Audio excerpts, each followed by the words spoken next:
Welcome in to the Punt and Pass podcast. I'm your host, Drew Butler, joined alongside my co-host, Jake Fromm. Be sure to follow us on social media at Punt and Pass on X and Instagram. I'm at Drew Butler. He's at Fromm Jake, puntandpass.com, the number one destination for all things college football. We are on to week 9, the last college football weekend in the month of October, and it's crazy how fast this season is flying by. A couple of teams are on buys this weekend. The Georgia Bulldogs and the Florida Gators, of course, have the weekend off before the world's largest outdoor cocktail party next weekend. But, man, we got some awesome matchups that we're going to dive into inside the 5. We got some ranked on ranked SEC teams going at it. Of course, we'll break those down. A couple of others that have some meaning across the country. And we've got some really, really intriguing storylines to get to in 3 and Out. Jake, I just want to say this. I think we're going to have one of our best podcasts ever. How are you, brother? That's right. That's what I'm talking about, man. Doing great. Started the week preparation of practice, getting ready for the Tennessee Titans. But, man, last weekend with college football was phenomenal. Yeah. Can they do it again this week? I don't know. We'll sit here and we'll talk about it. We will absolutely talk about it. If you want to make your college football weekends even more phenomenal, you got to download the Prizepicks app. That's right. This episode of Punt and Pass and every Thursday episode of Punt and Pass is presented to you by our awesome partners over at Prizepicks. Prizepicks is the largest independently owned daily fantasy sports platform in North America, founded by a Georgia Bulldog, Adam Wexler himself. Download the Prizepicks app. Use the promo code PUNT, P-U-N-T, PUNT. And when you do that, and you play your first $5 entry, you instantly get $50 win or lose. How sweet is that? That will make your college football weekend even more phenomenal, as Jake Fromm just said. And it's the easiest daily fantasy sports platform out there. All you do is pick more or less on 2 to 6 player stat projections and watch the winnings roll in. You can win up to 100x your money. It is absolutely incredible. The user interface, the user experience is unmatched. It's the best. Guess what? October 28th coming up, the sports equinox. All major sports leagues are in action on the same day. The NBA is back. NHL is back. NFL, college football, college basketball coming back soon enough as well, and golf. Prizepicks is the best. Again, download the Prizepicks app. Use the promo code PUNT. You get $50 instantly when you play your first $5 entry, win or lose. Tell a family member, tell a friend. Prizepicks is the best. Shout out Prizepicks at Prizepicks on social media. Okay, let's dive straight into 3 and Out. We're going to go pretty rapid pace here because, Jake, earlier this afternoon, when I was making the run of show, I was kind of like, is there a lot to talk about? I'm not really sure. I even texted you and Spencer, like anything we need to get to. And then I just sat down and focused for like 30 minutes, and the ideas just started rolling in. Allow me to pat myself on the back first, though, here on First Down, because there has been continued fallout from the Georgia-Texas game last weekend on what happened with the reversal of the pass interference call and the delay that was caused by the fans at Texas by throwing stuff on the field.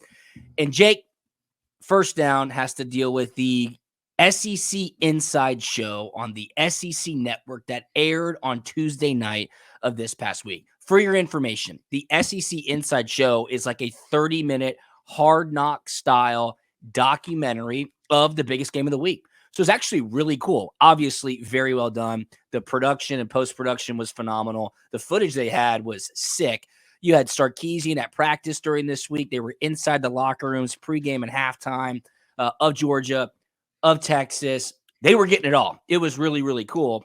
And I was obviously most excited to see how they were going to cover what was the biggest storyline of the weekend, the reverse pass interference call, the 7-minute delay, the trash all over the field. Like that, when you have cameras on the ground, you're thinking, man, I'm going to get some great stuff here. And I'm watching it, Jake, and my jaw dropped. I was flabbergasted, to say the least, when they just didn't even cover it. They said it was a controversial call. They said it was reversed.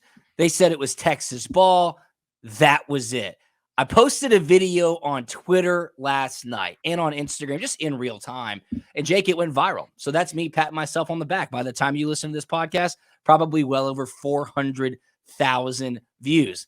Way to go, Drew. Yes, that's thank right. you That's right. Way very to go, much. Drew, man. Dude, so glad you did that. Somebody's got to stick up for the dogs and tell it exactly how they see it. Call it what it is. I mean, this is the mainstream media and the fake news Yes, at exactly. its finest, right? Exactly. Like we're not speculating. We're not saying, this maybe happened. No. This explicitly happened. Everybody saw it on TV on 7:30 ABC in the middle of the biggest game of the season, and just sweep it under the rug. Act like it didn't even happen. I mean, this was a pivotal moment in the biggest game of the season, and to not even pretend that it happened to me is absolutely crazy.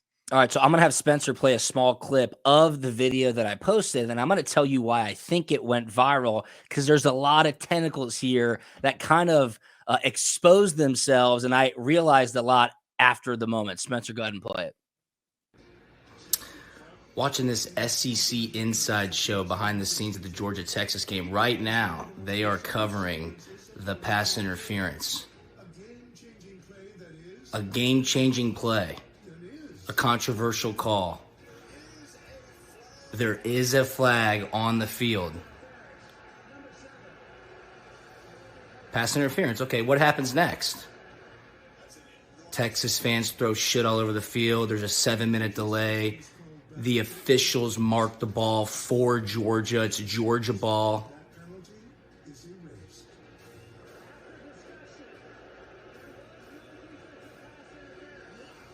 Oh, after discussion, there was no defensive pass interference.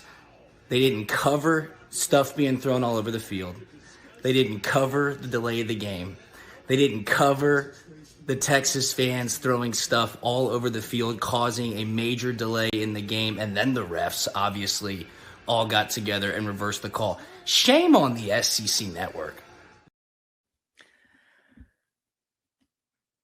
So I just had to call it like it is. I couldn't believe it. The SEC network, I go on to then, be sarcastic, and I say it's fake news. The SEC network's the deep state media. I had people on Twitter being like, I can't believe you're calling them the deep state media. I'm like, yeah, that's a joke, dude. This is a college football, college sports network that we watch very often. But here is what I really got to understand. One, I was making the point that the fact that the officials are not being held accountable still is crazy. The SEC has done nothing to these officials. That's my whole point. The officials went rogue. They went against the articles of the rule book of college football. Once you put the ball in play, the game clock was running. You cannot go back and reverse it. Good, bad, or indifferent. If the play was the wrong play, if it was the right call, good, bad, or indifferent. The officials went against the rules of college football, and they're not having any repercussions. But the other thing I noticed is this. They are literally memory holing us with this Texas incident. They're not talking about it at all, okay? And I went back and I got told this in my mentions, Jake, when Tennessee fans went crazy and threw a ton of stuff on the field against Ole Miss and Lane Kiffin, and there was a huge backlash from the SEC office, from the national media specifically. It's all anybody heard about. I was sent an article that Pete Thamel wrote when he was at Yahoo Sports. This is back in 2021. Follow me, Jake. Pete Thamel writes this super long article and even suggests that Tennessee should have to play a game in Neyland Stadium with no volunteers, fans in the stadium. That's how hard he was on the side of, we got to do something about this. Guess where Pete Thamel is working now? Wow. ESPN. Has he said one thing? Absolutely not. He was on a podcast and he said this was a consequence-free insurrection. It sets a bad precedent. This dude said that Tennessee shouldn't have fans in their stadium after Tennessee did the exact same thing Texas just did. Now he's at ESPN. Now he's a part of that media entity. Of course, he's not going to say anything. And he doesn't. So Tennessee fans were my mentions, like, stick up for it. This is crazy. Texas is getting preferential treatment. Jake, Texas A&M fans come out of the woodworks and they're like, we've been saying this for years. Texas gets all the treatment. Texas buys out the SEC, X, Y, and Z. So A&M fans were obviously on the side of, here comes Texas. This is what happens. Texas fans, obviously, in my mentions, right? Of course, stop crying. You won the game, X, Y, Z. Those were fun interactions. Georgia fans, hey, do your thing, Drew. You're speaking the truth. Bama fans are making fun of me. This reached down the SEC fan bases in such a way that I found it to be quite enlightening. But, dude, my main point is this. I cannot believe the SEC, one, just didn't cover what was a huge incident in the game, and two, the officials, no accountability. Beating a dead horse. Yes, we can move on after this, but Jake, am I crazy? This is insane, dude. No, you're not crazy at all. I do want to say and reiterate again, I am proud of you for doing the great work of calling it how you see it. And just, hey, it's plain and simple. It's not, getting called the same way or they're getting preferential treatment, whatever you want to call it.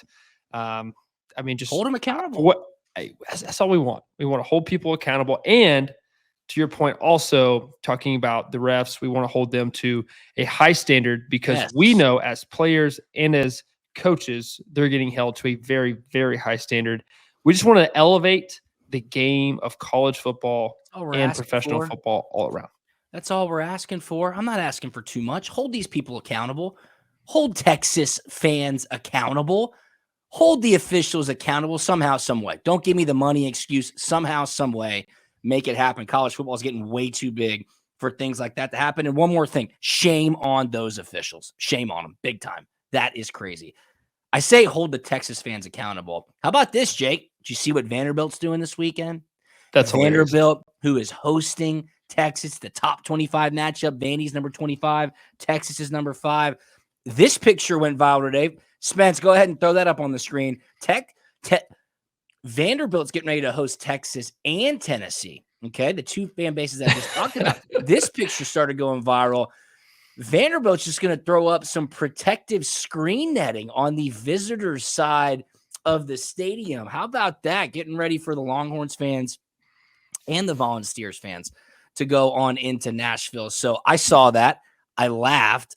And then immediately, since I'm such a esteemed journalist, Jake, I said, this can't be real, right? There's no way they did this. And of course, it is a joke. So good on Vanderbilt fans for having some great humor when talking about the two fan bases they're about to welcome into Vanderbilt Stadium. So I thought that was pretty funny. Yeah, going back to Cal and the great meme tweets. Yes. Hey, man, dude, having some up this year. That's right, man. The humor is at a high and all-time level right now. We love it. Keep it rolling. If you see stuff, please let us know. Tag me or tag Drew, because I love having a good chuckle and a good laugh throughout my day. I think there's some great petty humor, especially for Vanderbilt as well right now. I mean, they're relevant. They got a big game coming up this weekend. Absolutely. Hey, why not, right? Why not get the clicks, get the views, and get your name thrown in there in the hat? May even help in recruiting. Who knows? That's great stuff. Okay, let's go to second down. Speaking of conspiracy theories, deep state media, what else did I say? Fake news. Yeah, fake news is thrown in there as well. On second down, I saw this. This was sent to me. This was posted on Barstool U on Instagram. And this was actually pretty crazy. We're going to have to continue to watch this. It's a game that we'll be covering inside the 5 here. But as we've mentioned on episodes before this season, Army and Navy are still undefeated. Army and Navy are both ranked in the top 25. Army and Navy are big-time potential college football playoff teams. This young fella put some dots together, and Spencer, roll the tape. We might have something to watch out for here on Punt and Pass.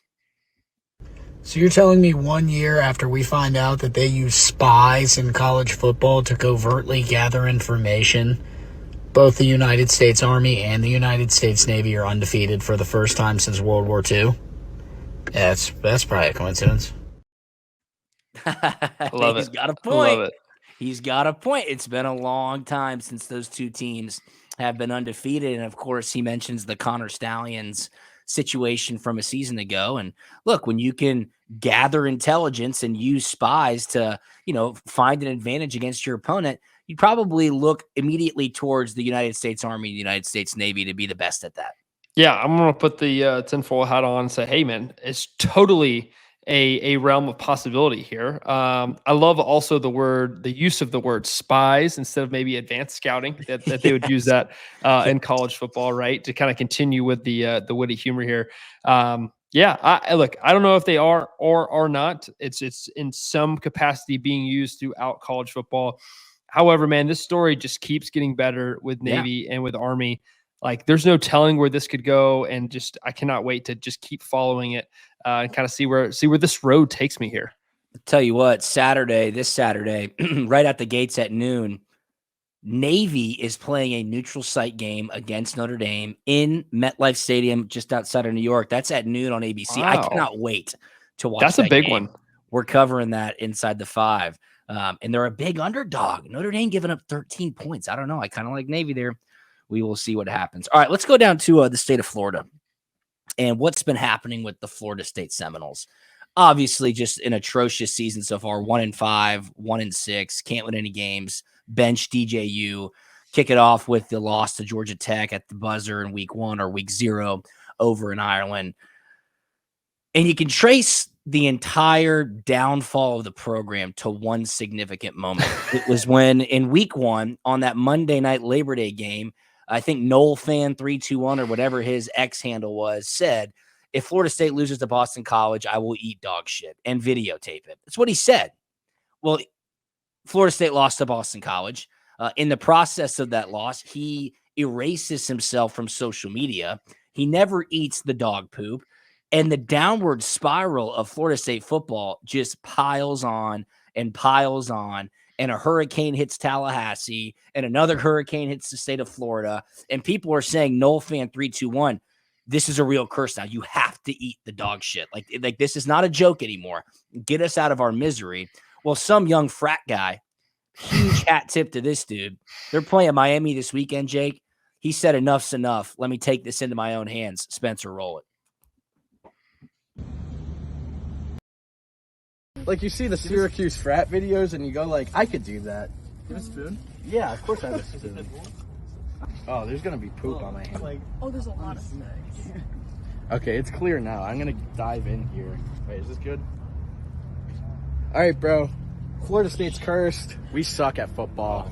But I love college. I love Florida State. And thank me when we beat Miami.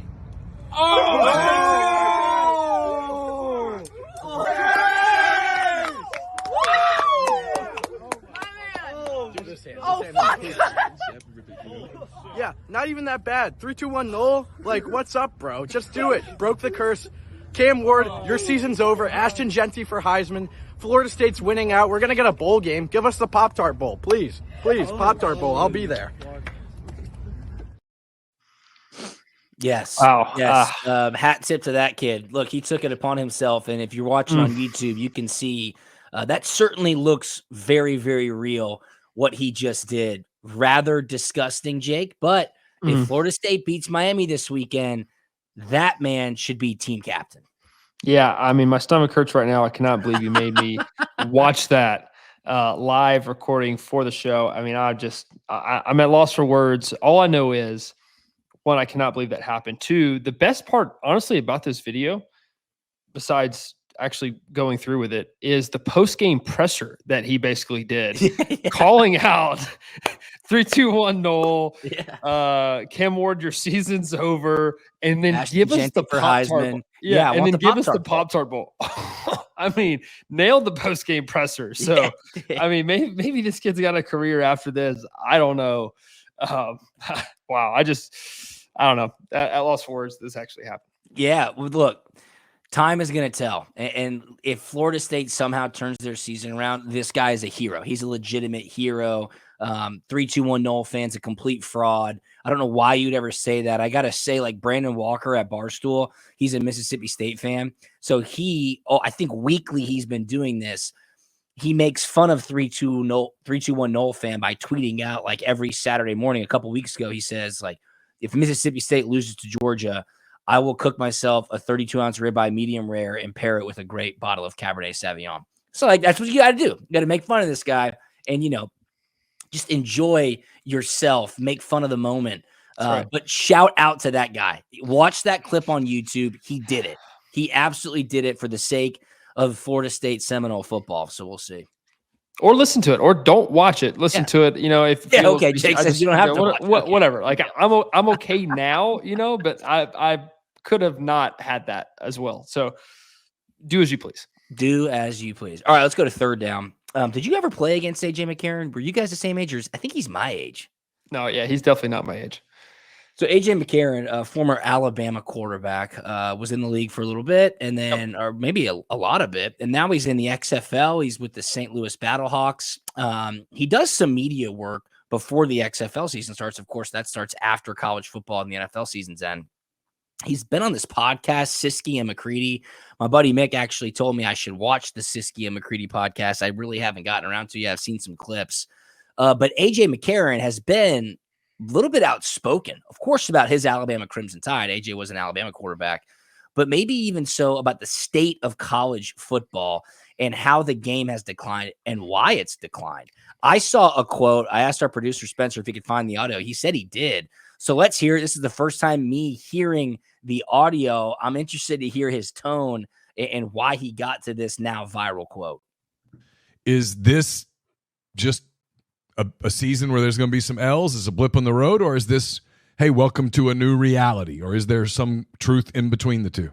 Well, I think for sure the standard that everybody was used to for so long after, Alabama fans went through a bunch of hell leading up to those glorious years. I think it's definitely a different era. I don't think you'll see the same standard from discipline, just things that the team seems to do. And it's a new day and age. Everybody's worried about fucking TikTok and having a reel and, being on highlights for their personal self and personal gain and how much money they can get from NIL. And I mean, we just didn't have that shit back then. So it was a team sport. You came together as a team because you had one common goal, because you knew that's how you were going to make your money, was by winning. Okay, so that was the first time that I heard the full quote. And I have to say, I do generally agree with him.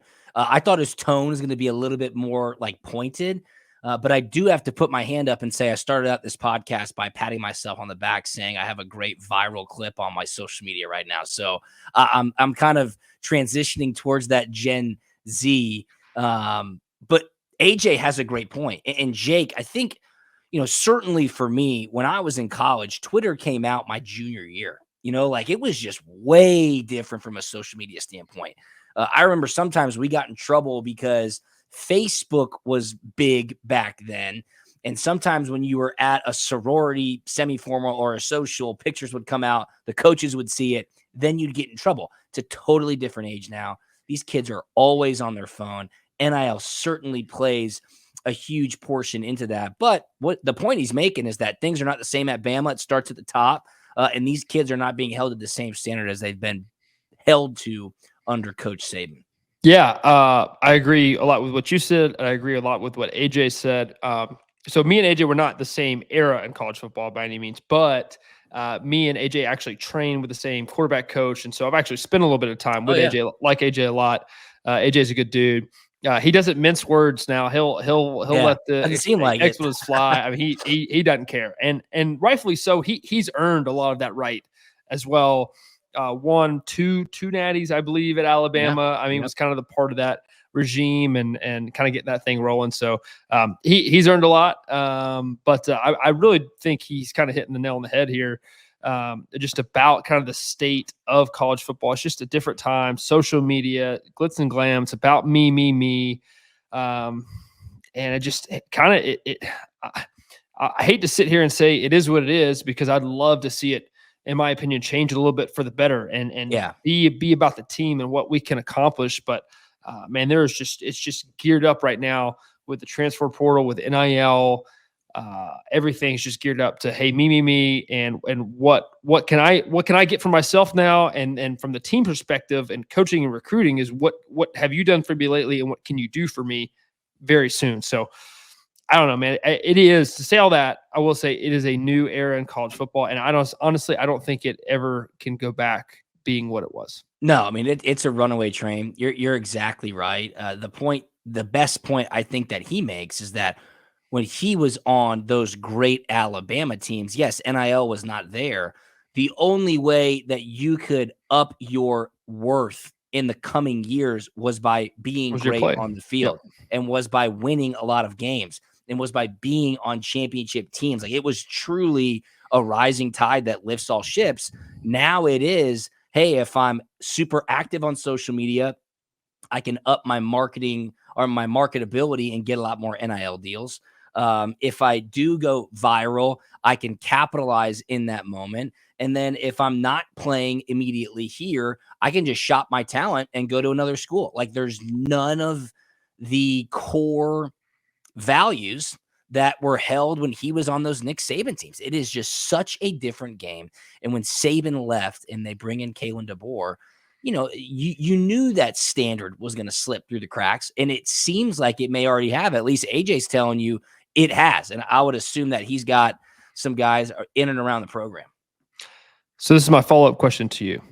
Okay.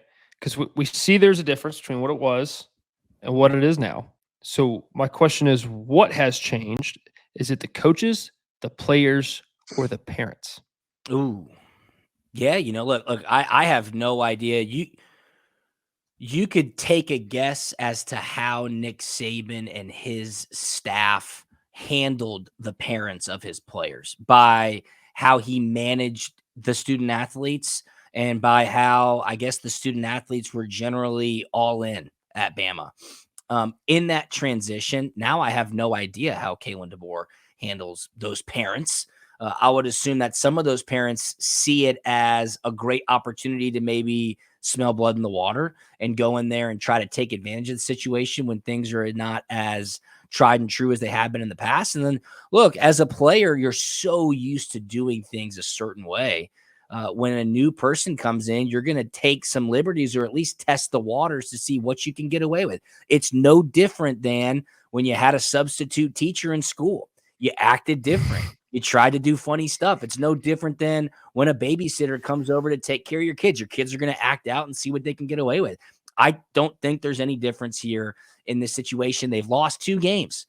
They've lost at Vanderbilt and at Tennessee already. I saw a great meme shirt today. You know, Lank, let a naysayer know, that went super popular last year with Jalen Milroe. And then they had the shirts that said LANK. There was a shirt that was printed today that said Lank lost at Nashville and Knoxville. I thought, Wow. No way. That is dang. epic. Yeah. So that is incredible. And also, too, I think the substitute teacher and babysitter analogy is phenomenal. I mean, that is top tier. Well, that is why we come to you, Drew Butler, to listen to the Punt and Pass podcast. That's why. That's why. I mean, because you never know what you're going to get. And the reason I asked that question is because I really think Nick Saban would be the head coach there at Alabama right now today if the tides hadn't turned. Reading the writing on the wall of just, hey man, it is different. The kids are different, and he can't coach the way he wants to coach, used to coach, and he can't recruit the way he used to because the priorities are different when they are going into that head coaching office, head coaching room, and those conversations are just different now. It's, hey, this is my price. Can you do that for me? And I want this, this, and this. It's not about the school, you like your coach, get me to the NFL. It's not about that anymore. You're exactly right. I mean, you are exactly right. Don't know if Alabama has a Heisman winner on that team. They certainly have Heisman talent, Ryan Williams and Jalen Milroe. It's the midpoint season, Jake. Let's just go ahead and throw out there quickly who we think is going to win the Heisman. We might have the same person. We have not traded notes before we started recording this. Spencer, if you want to go ahead and put up the odds right here. Ashton Genty from Boise State leading the way, plus 220. I mean, the kid is an absolute freak of nature. I'm surprised, maybe not surprised, but Cam Ward, Miami's quarterback, right behind him at plus 260. Dalen Gabriel, plus 400. He was one of the preseason favorites. Cade Klubnik climbing his way back into the picture at plus 1,600. So that's 16-1. Travis Hunter's been dealing with some injuries out of Colorado, plus 2,200. Carson Beck, Georgia's quarterback, plus 2,500. I got a dark horse And I got somebody who I'd pick right now. Ashton Genty, Jake, is who I'd pick right now. He is on pace to break Barry Sanders' records. We've talked about that in weeks past. He is simply phenomenal. His stats are undeniable. That's who I'd pick. My dark horse, though, Garrett Nussmeier, LSU quarterback. 30-1. They have an opportunity to take it deep here in the second half of the season. They got a big game at Texas A&M this weekend. Look, if they lose in College Station, it's done. Forget about it. Maybe wait until after this weekend. But my pick would be Ashton Genty. My dark horse would be Garrett Nussmeier. Yeah, I absolutely love your dark horse. When I'm looking at that board, I'm like, who could be your surprise QB who just takes your team over the top and takes them farther than you ever really expected at the beginning of the year, especially the way they started losing at a USC. I really, man, I think it's a great pick. I mean, for me, it's Ashton Genty's to lose. Yes. I think it's Cam Ward's to win. Okay. And then I think if Oregon can find a way to pull off a national championship run, then it's Dylan Gabriel's. And I know I'm not telling you anything different than what the board says. Of course. I know. I just put it into fancier words, and there it is. All right. I like it. I like it a lot. It's going to be fireworks. If there's any indication, the second half of the college football season is going to be awesome. This episode of Punt and Pass presented to you by Prizepicks. Download the Prizepicks app. Use the promo code PUNT. When you play your first $5 entry, you instantly win $50. Win or lose. It's the simplest DFS platform in the nation. It's the best. I promise you. I would not steer you wrong. Check them out, prizepicks.com. Again, download the Prizepicks app. Use the promo code PUNT. $50 instantly when you play your first $5 entry. I'm cooking up my entry right now. Okay. And I see some opportunity on the board. Been a couple of weeks since I hit one. I love sticking with my quarterbacks, Jake. I go to the QBs when I'm in dire straits. Those are my guys. There's no question about it. My first pick, Dylan Raiola. Nebraska plays Ohio State this weekend in the Horseshoe. I believe it's the big noon kickoff game. We're not covering it inside the 5, but Prizepicks has put a friendly square on Dylan Raiola. If they're going to have any chance, and yes, Ohio State's defense is very good, he's going to have to throw the ball. Right now at Prizepicks, his projection is a half a passing touchdown. We'll go ahead and click that more button on that. Dylan Raiola will have one passing touchdown against the Buckeyes. That's my first entry on this slip for week 9. Dylan Raiola, Nebraska quarterback, more than a half a passing touchdown. My other quarterback who I'm throwing in there, Jackson Dart. Oklahoma is in shambles. They just fired their offensive coordinator. They're 20-plus point underdogs for the first time since like 1980-something. They're at Oxford. I think Ole Miss is trying to kind of put the train back on the tracks.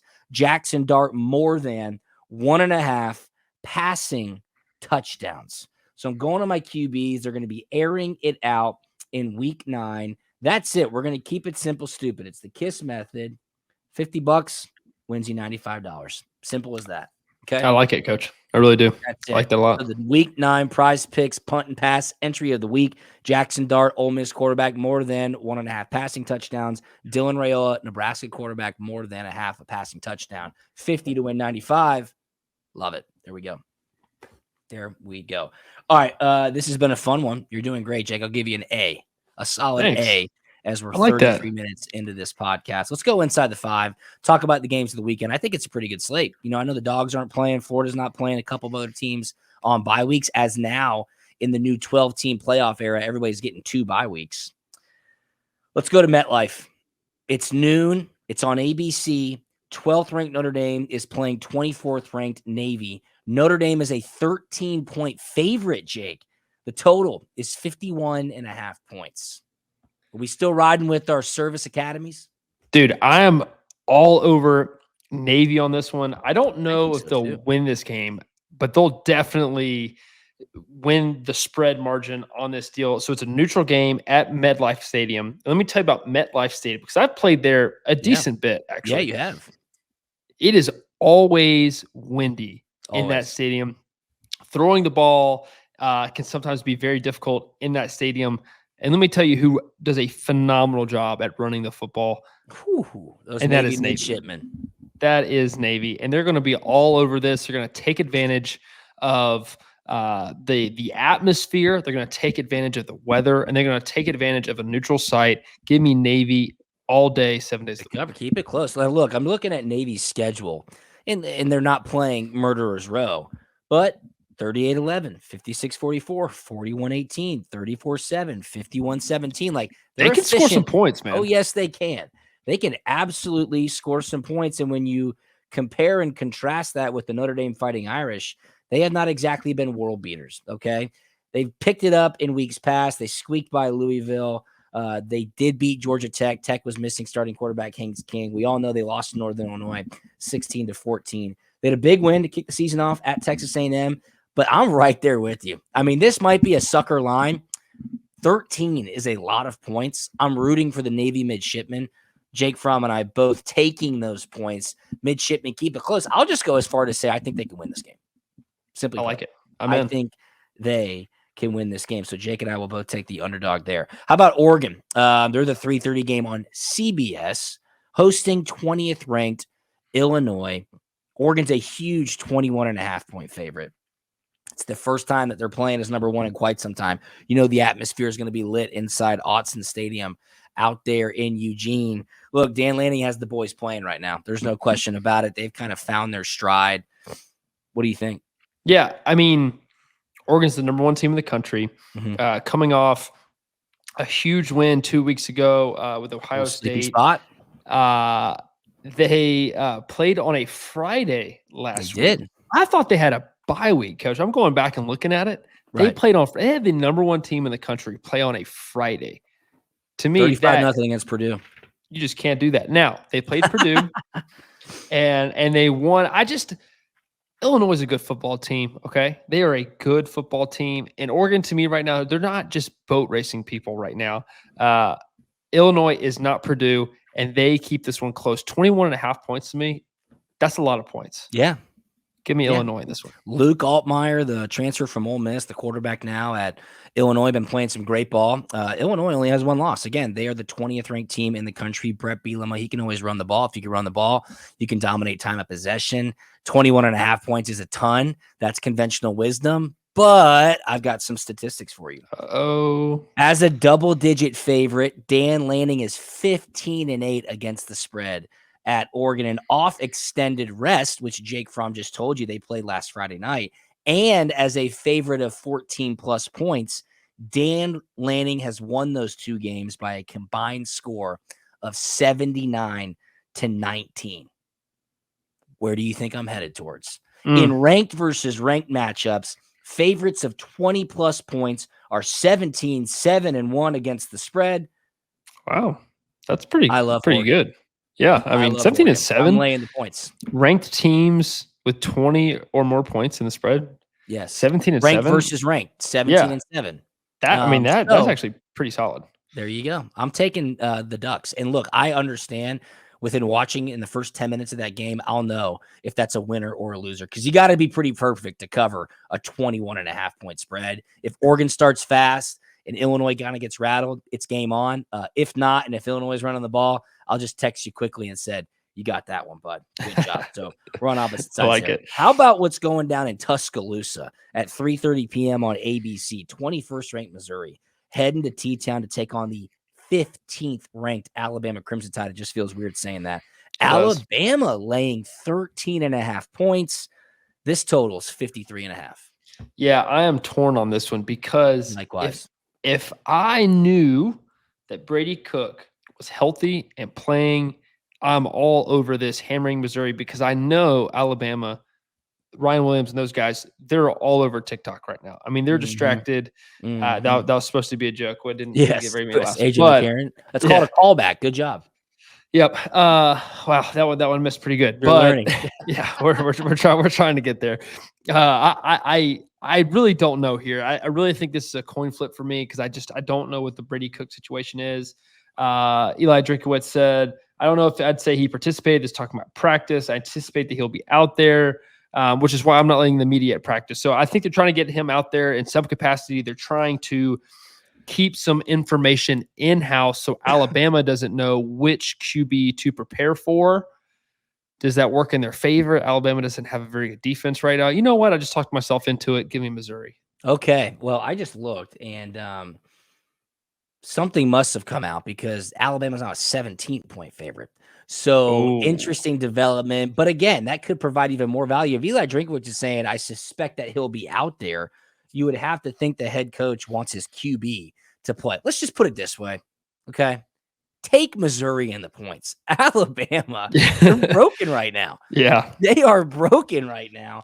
They're showing you who they are. And the old saying is when somebody shows you who they are, believe them. I'm taking Missouri here. Simple as that. Luther Burden, I've been challenging you week in and week out. Be somebody. Be somebody. I think Missouri's defense can always be spunky enough to get after Jalen Milroe, neutralize Ryan Williams. Of course, I'm taking the points with Missouri. Am I kidding? Come on. That's what I'm talking about. All right, let's go to Nashville. 5th-ranked Texas hitting the road to go to the 25th-ranked Vanderbilt Commodores. That's what I'm talking about. 4:15 p.m. Eastern, SEC Network. Another big line here. Texas, 18.5 points. They're laying it. Huge favorites. Over-unders 52.5. Can Texas bounce back? I mean, we all know how tough of a place it is to play. Yeah, and they have no idea. At Vanderbilt, right? I mean, that was supposed to be another joke going back to what Nick Saban said. He talked about it. Yes. What Nick Saban said, they had, over the speakers there and on the screen about Nick Saban saying the easiest place to play in the SEC is by far Vanderbilt. Correct. Look, Texas they got exposed, last weekend, They got exposed on defense because they hadn't been playing some high competition, and they were feeling good about themselves. And Georgia goes and turns the ball over 3 times and still wins by 2 scores. The offense had a hard time of scoring points, turning the ball over. Look, I'm going with the Magic right now, and 18.5 points is a lot of points for me. Give me Vandy. I mean, they're going to fight their tails off. I don't expect them to win. But yeah, they are. But they are going to fight. You know why? Because they believe they can do it. If they did it once, coach, they could do it again. Give me Vandy. Yeah, there's no question about that. I mean, this is going to be fascinating to kind of keep your eyes on Saturday as you're watching all your college football, flipping over to SEC Network. Like, I wonder what Texas is doing. I wonder how they're handling Nashville. I wonder what Diego Pavia is doing, the guy, the Alabama Slayer. And they are scoring points at Vanderbilt. George obviously put it out there as to how you could do that. Look, I don't know, man. Is it square to say, give me the 18.5 points of Vandy? Like, I'm rooting for the dogs here, the underdogs. I don't really have much more of like a statistical scheme-wise breakdown. I'm most fascinated to see how Texas responds. There was a stat about 2 years ago, I think in 2022, when Georgia was so dominant, how teams would never cover the week after they played Georgia. Yeah. There's a stat right now in the NFL. Teams that play the Detroit Lions, Jake, that's right, after do not cover. I think they're 0-6 or something in the NFL. So when you play those rough games and they're bruisers, sometimes it's a little bit hard to bounce back. So I just talked myself into it. Give me Vanderbilt plus 18.5. All right, last one, and then we'll get out of here. It's a great game. Kyle Field, College Station at night, 7:30 p.m. ABC. 8th-ranked LSU Tigers at 14th-ranked Texas A&M Aggies. Texas A&M, a 2.5-point favorite. The over-under here is 53.5 points. I think Texas A&M is they're about to do something crazy right here. I mean, it's a 7:30 night game, College Station. Kind of LSU's kind of had this, had the overtime win, and they went up and beat Arkansas. I mean, they just got a lot of things rolling right now, but I think they're on borrowed time, if that makes sense. Yeah. I don't think they're playing as clean or as good as what they're putting on paper. And I think they'll make mistakes in this game, and Texas A&M is a good enough team to capitalize on those mistakes. And I think it's going to be a very, very tough environment. I think the environment and the home field advantage has been on LSU's side as of late. Give me Texas A&M here. Look, I was shocked when A&M was listed as the favorite. Me too. LSU's been playing really well. Lots of love for Garrett Nussmeier, Kyron Lacey. They've been putting up a bunch of points. Brian Kelly seems to be finding his stride. I thought for sure LSU would be the favorite. And then I saw A&M -2.5. I was like, that tells me something right there. I got some stats for you. Brian Kelly as a coach, head coach, is 14-3-1 against the spread when he is on what's considered a road trip. This is his second consecutive road game. His last loss in this spot against the spread, his last outright loss, 2006 when he was the head coach at Central Michigan. LSU is 9-3 against Texas A&M since A&M has joined the SEC. But again, I go back to A&M's defense. Garrett Nussmeier is not a mobile quarterback. He wants to sit back there and sling it. I think A&M's defense can disrupt him in the pocket, get to him, really slow down that passing attack. The atmosphere will be insane. Connor Wigman, I don't think he's really been playing that great. He's certainly bounced back a little bit, but less than a field goal, Jake. I like A&M here too. I think A&M's going to win. I'll lay the 2.5 points with the Aggies. Yeah, I love it talking about the defense, man. A&M's got a great defense, and Garrett, to me, is a great quarterback. I think he's just putting the ball in harm's way a little too often for me right now. Yes, indeed. So that's inside the 5. I think we're pretty simpatico there. I thought we had a great episode. I thought it was entertaining. I thought it was somewhat insightful. Look, you don't come here to learn. You come here to have fun. That's what Punt and Pass is all about. And if you learn along the way, good on you. That's what we're here for. This episode of Punt and Pass presented to you, of course, by our awesome partners over at Prizepicks. Download the Prizepicks app. Use the promo code PUNT. You get $50 instantly when you play your first $5 entry. Our slip of the week for Punt and Pass, Jackson Dart, more than 1.5 passing touchdowns. That's the Ole Miss quarterback. And Dylan Raiola, Nebraska quarterback, more than a half a passing touchdown. That is it. Follow us on social media at Drew Butler, at Fromm Jake, at Punt and Pass, puntandpass.com. Jake Fromm, anything on the way out, my man? I got nothing for you, Coach. You don't. We said it all. We did. We did. Is that. Hope everybody has an awesome week 9. Have a safe weekend, and we will talk to you on Monday. See ya. We out.